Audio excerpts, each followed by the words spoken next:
Kapunda, a town of around 3,500 people, is situated 80 kilometres from the South Australian capital Adelaide.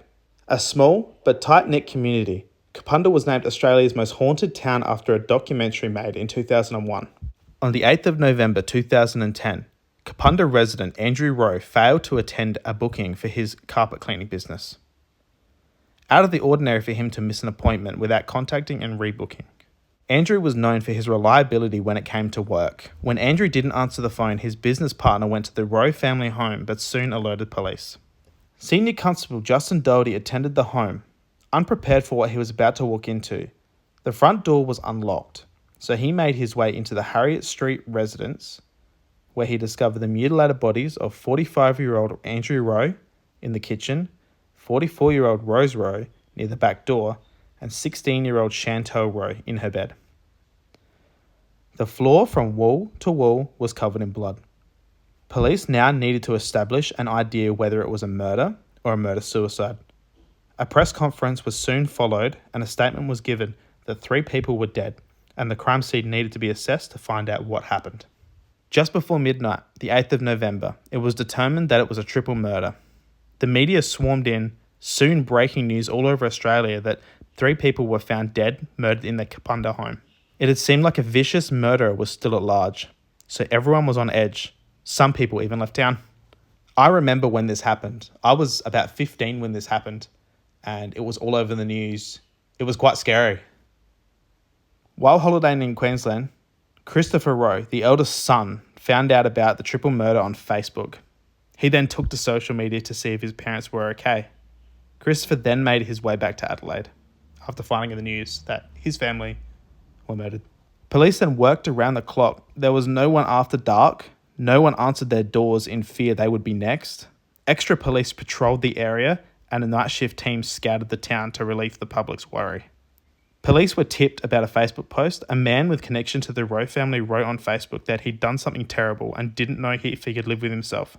Police then, thinking this is too good to be true, pounced, thinking they may have caught their guy. Unfortunately, it was too good to be true. The status was referenced to an unrelated domestic matter. Tuesday, the 9th of November, now day 2 of the investigation, South Australian police went door to door, visited neighbours, coordinated searches. They gathered information on family members and friends, and they paid special attention to the friends of Chantel. The bodies of 16-year-old Chantel Rowe and her parents, Andrew and Rose, were found yesterday morning inside their Kapunda home, 80 kilometres north of Adelaide. It's understood the father's colleague made the grisly discovery when she came to investigate why he hadn't arrived for work. Some of Chantel's friends were also among the first on scene.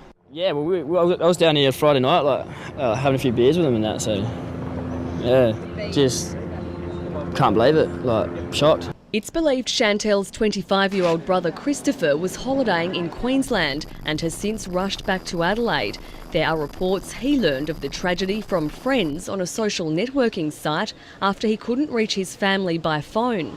Neighbours say they heard a loud bang several hours before the bodies were discovered. Others reported hearing screaming. When police walked into Chantel's room and found her body, it was positioned in such a way that there was clearly more care taken with her. She'd been redressed in clean clothes and placed on her bed neatly. Chantel hosted a small party the Saturday night prior to her murder. All of the teenagers that attended her party were tracked down and the police took statements. The first round of questioning was completed and no one gained police attention. On day 3 of the investigation, Wednesday the 10th of November 2010, Brevet Sergeant Peter Mackenzie led a team of investigators after a visual of the scene. Sergeant Mackenzie established it was a murder.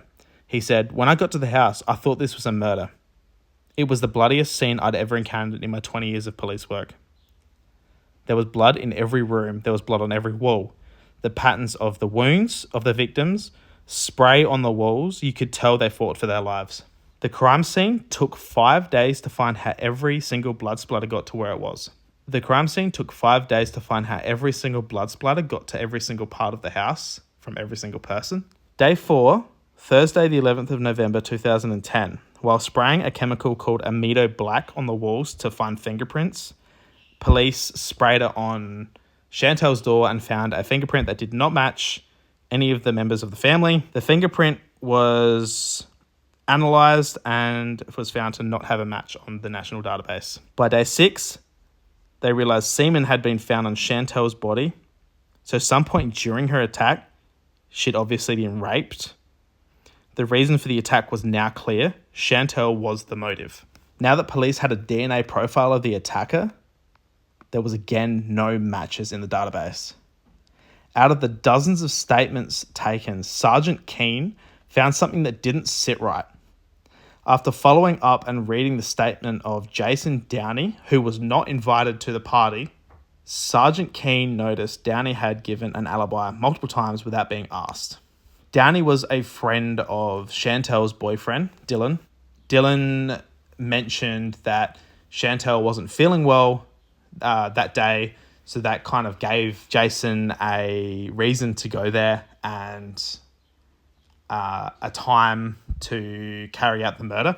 Inspector Gray contacted Jason's boss, who said Jason had come to work the day after the murder and his hand was injured, but he said he'd injured it in a motorbike accident. When police were taking Jason's fingerprints, they noticed that his hand had deep wounds, and when Jason was asked to give DNA, he agreed to do it. And surprise, surprise, the fingerprints and DNA were a direct match to Jason Downey.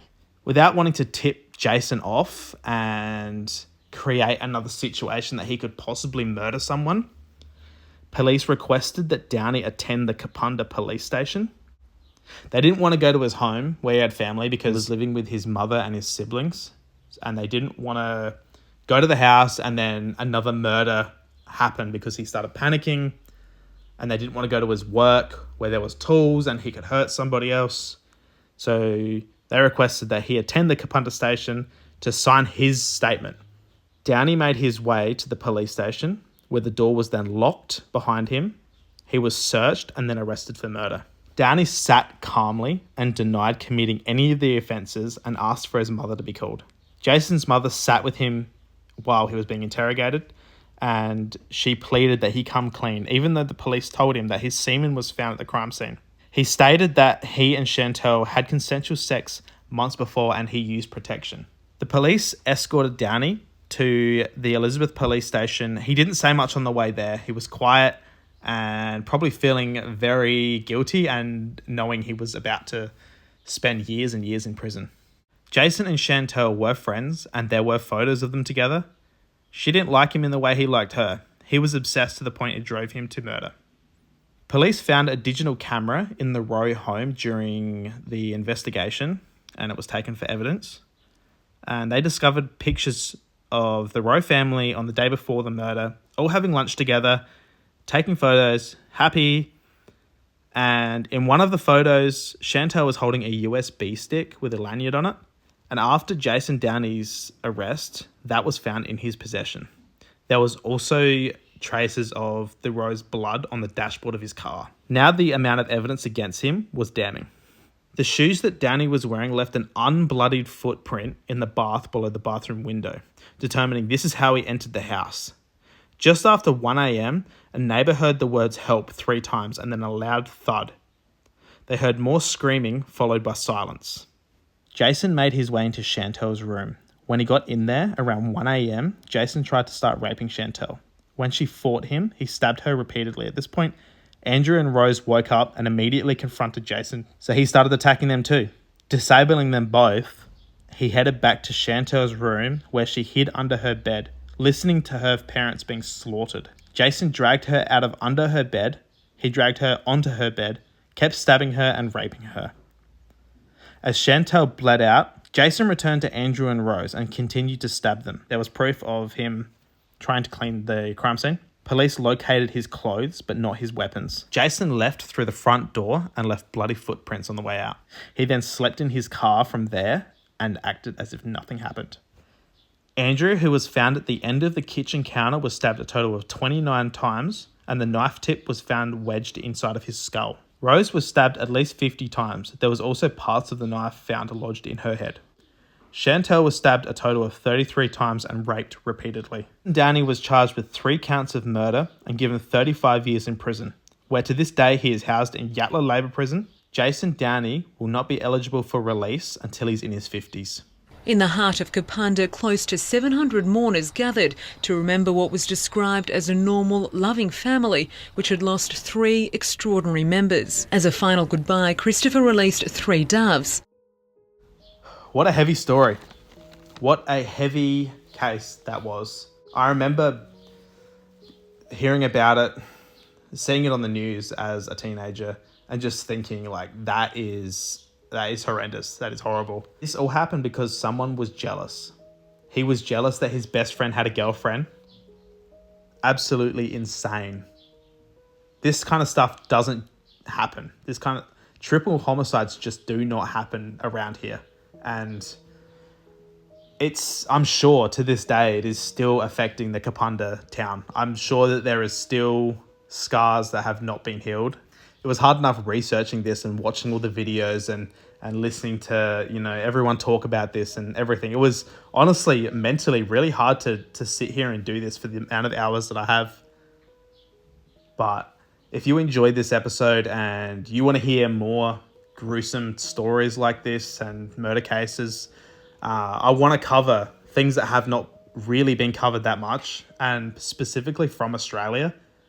We have a lot of dark history here and a lot of bad things that have happened that just have not been covered. So if you'd like to share this to your stories, I would be so happy. If you'd like to follow me on Instagram at the Terror Collective Podcast at Instagram, also the same at YouTube. I would be so appreciative. I will follow back as well. I do follow people back, and I'm so open for discussion.